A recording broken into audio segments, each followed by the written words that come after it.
Hey my dear friend, welcome back to our channel R K center. दोस्तों, आज के video में हम लोग एक ऐसे प्रश्न को क्लियर करने वाले हैं जो आपके एग्जामिनेशन के लिए अति आवश्यक होने वाला है। तो आज का प्रश्न हमारा है, राज्य पर महात्मा गांधी के दृष्टिकोण का आलोचनात्मक परीक्षण करना है। प्रश्न क्या है कि राज्य पर महात्मा गांधी ने जो दृष्टिकोण दिया है, जो अपना विचार दिया है, उसका क्या करना, आलोचना करना है। मीन्स कहने का अर्थ यह है कि महात्मा गांधी ने राज्य के बारे में, देश के बारे में कुछ विचार दिए हैं कि आखिर देश को कैसा चलाना चाहिए, हमारा राज्य जो है वो कैसे होना चाहिए। लेकिन लोग जो है इसका क्या किए हैं, आलोचना किए हैं, बुराई किए हैं। तो आखिर क्यों बुराई किया गया है, ये चीज हम लोग जानेंगे। और पहले हम लोग जानेंगे कि आखिर महात्मा गांधी ने किस प्रकार के दृष्टिकोण दिए हैं, मीन्स राज्य के प्रति क्या क्या विचार दिए हैं। तो चलिए दोस्तों, एकदम आसान शब्दों में इसको हम लोग समझने का प्रयास करते हैं। और मैं गारंटी लेता हूं कि बस आपको एक बार देखना है, इसको एक बार सुनना है और ये आपके माइंड में सेट हो जाएगा। तो देखिए, अगर बात करते हैं महात्मा गांधी का, किसका, महात्मा गांधी का, तो महात्मा गांधी जो है ना वो राज्य के बारे में विचार देते हैं कि हमारा राज्य जो है वो कैसा होना चाहिए, शांत होना चाहिए, है ना, जो अहिंसा से परे हो, मतलब हिंसा से परे हो। ठीक है, मीन्स वहां पे लोग जो है लड़ाई झगड़ा ना करे, लोग शांति से रहे, ठीक है, समानता के साथ रहे और आत्मनिर्भर रहे, ऐसे समाज की कल्पना करते हैं। कौन, महात्मा गांधी। तो वही लिखेंगे स्टार्टिंग में दोस्तों, परिचय लिखेंगे कि महात्मा गांधी का राज्य को लेकर के एक अनोखा और आदर्शवादी दृष्टिकोण है। कहते हैं वे रामराज की कल्पना करते हैं। वह कैसे कल्पना करते हैं, रामराज मीन्स राम के राज का जो कल्पना था वैसा कल्पना करते हैं, जिसका अर्थ था ऐसा राज्य जहां पे सत्य, अहिंसा, नैतिकता, समानता और आत्मनिर्भरता हो। मीन्स एक ऐसे राज्य की कल्पना करते हैं, एक ऐसे देश की कल्पना करते हैं महात्मा गांधी जहां पे हर लोगों के मन में सत्यता हो, मीन्स सच्चाई हो। दूसरा, लोग अहिंसावादी हो। तीसरा, लोग नैतिकता से भरे हो। चौथा, लोग सभी को समानता पूर्वक से देखे और वहां के लोग जो है वो क्या होना चाहिए, आत्मनिर्भर हो। ऐसे समाज की कल्पना करते हैं कौन, महात्मा गांधी। कहा जाता है कि महात्मा गांधी पश्चिमी लोकतंत्र और पूंजीवाद से ज्यादा ग्राम स्वराज में विश्वास रखते हैं। क्या कह रहा है कि महात्मा गांधी ने यह कहा है ना कि हम लोगों को जो है ना पैसा पे जोर नहीं देना है, पैसा कमाने पे जोर नहीं देना है। ठीक है, जोर किस में देना है, ग्राम स्वराज। ठीक है, मीन्स हमारा जो गांव है उस पर हम लोगों को खुद से शासन करना है, कोई राजा को यहां पे आने देना नहीं है। उनके अनुसार राज्य का काम जनता की सेवा करना है। वे कहते हैं कि राज्य का जो काम होता है वो क्या होता है, जनता का सेवा करना और उसको जो है ना आत्मनिर्भर बनाना। ठीक है, कह रहा है ना कि उस पर शासन करना। मिस महात्मा गांधी सीधा कहते थे कि राज्य का काम है जनता का सेवा करना और उसको आत्मनिर्भर बनाना, ना कि उस पर शासन करना। क्योंकि आपने देखा होगा कि बहुत सारे ऐसे देश रहे हैं, हमारे भारत की बात अगर किया जाए तो वहाँ पे जो है ना ब्रिटेनवासी आए, मिस अंग्रेज आए और हमारे भारत को पूरे कब्जा कर लिए। और कब्जा करने के बाद यहाँ के लोगों पे जो है ना वो अत्याचार करने लगे। उसके साथ साथ हमारे भारत को जो सोने की चिड़िया कही जाती थी, वो चिड़िया बस छोड़ के यहाँ पे और सोना सारे ले गए। मिस कह सकते हैं बस यहाँ पे चिड़िया छोड़ दिए और सोना का सारा सोना ले गए, है ना। तो वैसे यहाँ पे कहा जाता है कि वे कहते हैं कि राज्य का काम जो है ना वो जनता की सेवा करना है। ठीक है, उसको आत्मनिर्भर बनाना है, ना कि उस पर शासन करना है। ये कौन कहते हैं, महात्मा गांधी। फिर आगे कहते हैं कि महात्मा गांधी एक ऐसे आदर्श राज्य की कल्पना करते हैं जो अहिंसा, स्वशासन, नैतिकता और विकेंद्रीकरण पर आधारित हो। कह रहा ना कि वे एक ऐसे राज्य की कल्पना करना चाहते हैं जो किससे परिपूर्ण हो, तो अहिंसा से परिपूर्ण हो, स्वशासन से परिपूर्ण हो, नैतिकता से भरा हुआ हो। ठीक है, विकेंद्रीकरण पर आधारित हो, है ना, जहां की जनता क्या हो, स्वतंत्र हो और आत्मनिर्भर हो। ऐसे समाज की कल्पना करते हैं कौन, महात्मा गांधी। कहा जाता है कि वे राज्य को एक नैतिक संस्था नहीं मानते हैं, बल्कि इसे हिंसा पर आधारित एक तानाशाही व्यवस्था समझते हैं। वे क्या कहते हैं, राज्य को जो है ना एक नैतिक संस्था जहां पे लोगों को सिखाया नहीं जाता है। वे मानते हैं कि राज्य जो होता है वो हिंसा का क्या होता है, एक केंद्र होता है, यहीं से हिंसा स्टार्ट होता है। कह रहा है कि यह जो एक तानाशाही व्यवस्था है, कौन, राज्य जो है तानाशाही व्यवस्था, ये कौन समझते हैं, महात्मा गांधी। उसके साथ साथ देखिए, कहा जाता है कि गांधी जी का मानना था कि राज्य का अस्तित्व जो है व्यक्ति की स्वतंत्रता को बाधित करता है। मीन्स राज्य जो होता है वो क्या करता है, कोई व्यक्ति के आज़ादी को जो है ना बांध के रखता है, और यह एक सशस्त्र संगठन के रूप में कार्य करता है। ये जो है ना लोगों को बांध के रखता है, ठीक है, और लोगों की आज़ादी को छीन के रखता है। कौन? राज्य। ये कौन कहते थे? महात्मा गांधी। तो इस प्रकार से हम लोगों ने इसको ऊपर से जाना है ना, मीन्स थोड़ी थोड़ी इसकी जानकारी लिया। अब हम लोग समझते हैं इसको विस्तार से कि महात्मा गांधी के मीन्स गांधी जी के राज्य से जुड़े क्या क्या मुख्य विचार थे, मीन्स क्या क्या मुख्य दृष्टिकोण थे। कहा गया कि गांधी जी के राज्य से जुड़े मुख्य दृष्टिकोण का वर्णन जो है निम्नलिखित रूपों में किया गया है, जिसमें से पहला हमारा है राज्य का न्यूनतम हस्तक्षेप। वे कहते थे, मीन्स महात्मा गांधी मानते थे कि सरकार का हस्तक्षेप जितना कम होगा समाज उतना ही बेहतर चलेगा। ये कौन कहते थे? महात्मा गांधी की सरकार का हस्तक्षेप जितना कम होगा ना समाज हमारा उतना ही बेहतर चलेगा। कह रहे कि उनका विचार था कि लोगों को आत्मनिर्भर बना करके प्रशासन की जरूरत को कम किया जाए। वे समझते थे, वे कहते थे कि हम क्या करेंगे, यहाँ के लोगों को जब आत्मनिर्भर बना देंगे ना तो यहाँ पर प्रशासन की कोई जरूरत नहीं पड़ेगी। ये कौन कहते थे? महात्मा गांधी। फिर उनका दूसरा दृष्टिकोण है ग्राम स्वराज। मीन्स देखिए, कह रहे कि उनका मानना था कि भारत की असली ताकत जो है गाँवों में है। कौन कहते थे? महात्मा गांधी मानते थे कि भारत की जो असली ताकत है वो कहाँ पे है? गाँव में है। इसलिए उन्होंने ग्राम स्वराज का सपना देखा। वे चाहते थे कि हर गांव खुद के निर्णय खुद ले, जिससे लोकतंत्र की असली भावना बनी रहे। मीन्स वो समझते थे कि गांव के लोग जो क्या होना चाहिए, मजबूत होना चाहिए और अपनी फैसला जो है वो खुद लेना चाहिए। फिर तीसरा उनका जो दृष्टिकोण है, विचार है, वो है अहिंसा पर आधारित राज्य। मीन्स गांधी जी का राज्य किसी भी तरह का हिंसा पर आधारित नहीं होता।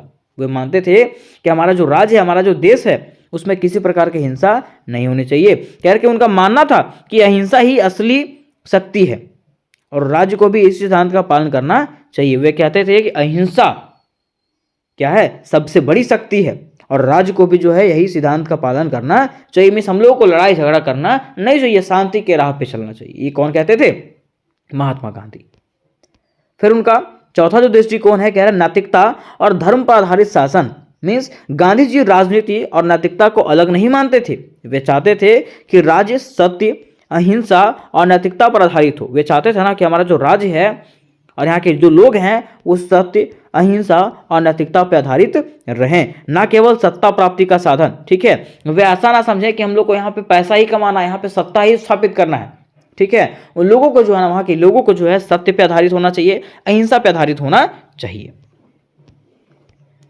फिर देखिए पांचवा यहां पे क्या कह रहा है कि सामाजिक समानता। क्या कह रहा है? सामाजिक समानता। कह रहा है कि गांधी जी जातिवाद, छुआछूत और भेदभाव के सख्त खिलाफ थे। गांधी जी जो है ना जातिवाद के खिलाफ थे, छुआछूत के खिलाफ थे, भेदभाव के सख्त खिलाफ थे। वे कहा जाता है कि उनके राज्य में सभी को समान अधिकार मिलते थे, सबको शिक्षा व रोजगार के अवसर उपलब्ध होते थे। किनके शासनकाल में? महात्मा गांधी के शासनकाल में। कह सकते हैं कि उनके अधिकार में, है ना। फिर छठा उनका विचार है सार्वजनिक सेवा और जनता का कल्याण। मीन्स गांधी जी के अनुसार से ये कहना था कि सरकार का मुख्य उद्देश्य होता है जनता का सेवा करना और जनता का कल्याण करना, ना कि केवल सत्ता चलाना। ठीक है, ये कौन कहते थे? महात्मा गांधी। फिर उनका सातवां विचार है कि पूंजीवाद और वर्ग भेद के विरोधी। मीन्स वे चाहते थे कि समाज में गरीब और अमीर के बीच ज्यादा अंतर ना हो। कौन चाहते थे? महात्मा गांधी। ठीक है, इसलिए उन्होंने क्या किया? ट्रस्टीशिप की अवधारणा दिया, जिसमें से अमीरों को कहा गया कि आप क्या करें, अपनी संपत्ति का उपयोग जो है ना समाज की भलाई के लिए करें। ठीक है, ये किसने कहा? महात्मा गांधी ने कहा। फिर देखिए दोस्तों, उनका आठवां जो विचार था वो था रामराज्य की संकल्पना। ठीक है, मैं ऐसे राज्य की कल्पना करना जिसमें लोग जो है वो क्या रहे? सच्चाई पर आधारित रहे। ठीक है, लोग हिंसा ना करे। वही कह रहा कि गांधी जी ने रामराज्य को एक आदर्श राज्य की संज्ञा दिया, जहां सत्य, अहिंसा, नैतिकता और न्याय का शासन हो। ये किसने कहा?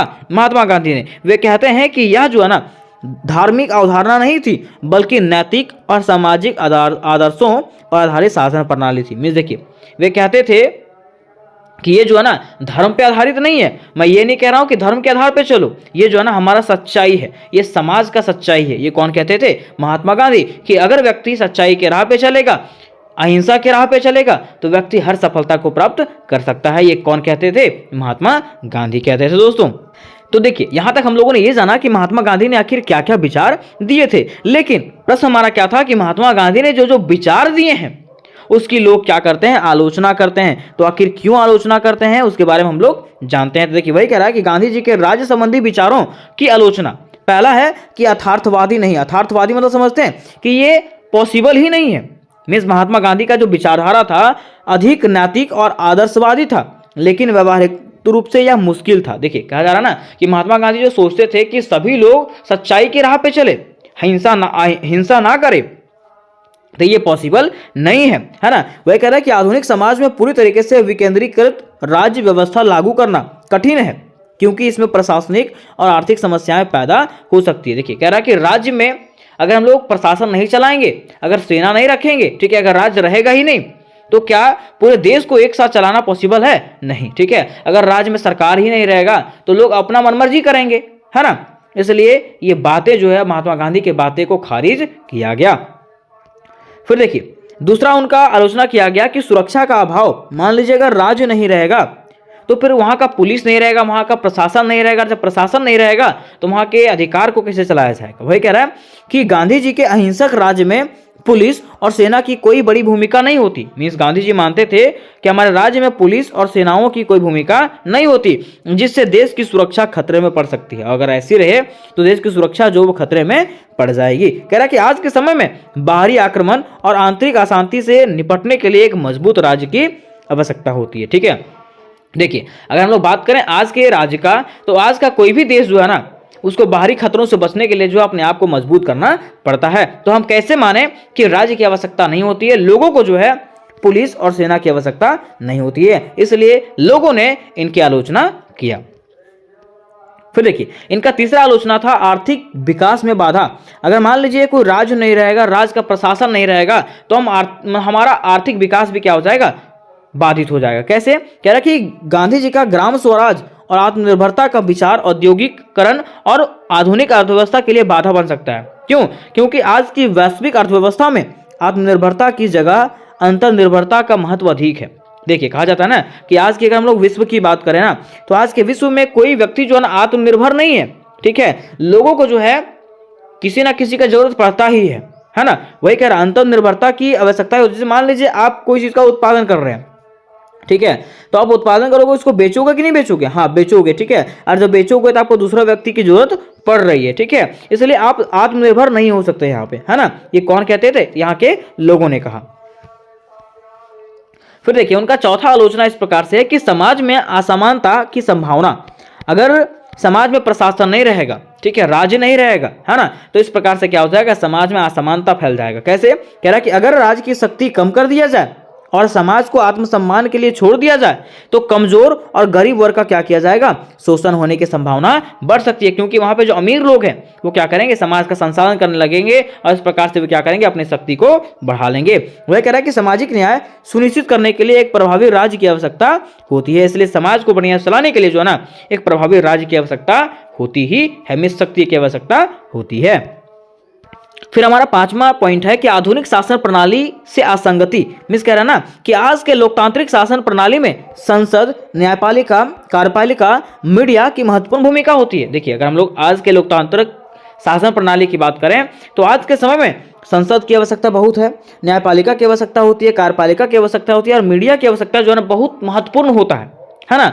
और गांधी जी का विकेंद्रीकरण और न्यूनतम राज्य की विचार आधुनिक प्रशासनिक ढांचों से मेल नहीं खाता है। ठीक है, और कहा गया ना कि गांधी जी का जो विचार था उसमें से इन चीजों का जो है ना चर्चा ही नहीं किया गया था। तो आखिर हम कैसे एक आदर्श राज्य की कल्पना कर सकते हैं? ठीक है, इसलिए लोगों ने क्या किया, महात्मा गांधी के विचारों का आलोचना किया। तो उम्मीद करते हैं मेरे दोस्त कि ये प्रश्न आपको समझ में आया होगा, और इससे रिलेटेड अगर और भी प्रश्न आपको चाहिए होंगे तो मुझे कमेंट करें कि सर इससे रिलेटेड और भी प्रश्न बना दीजिए। ठीक है, और अगर ये वीडियो आपको अच्छा लगा हो दोस्तों तो वीडियो को जो है अपने दोस्तों तक शेयर करें ताकि मैं जल्द से जल्द आपका पूरा क्वेश्चन समाप्त कर दूं। तो मिलता है नेक्स्ट वीडियो में, तब तक के लिए जय हिंद, जय भारत।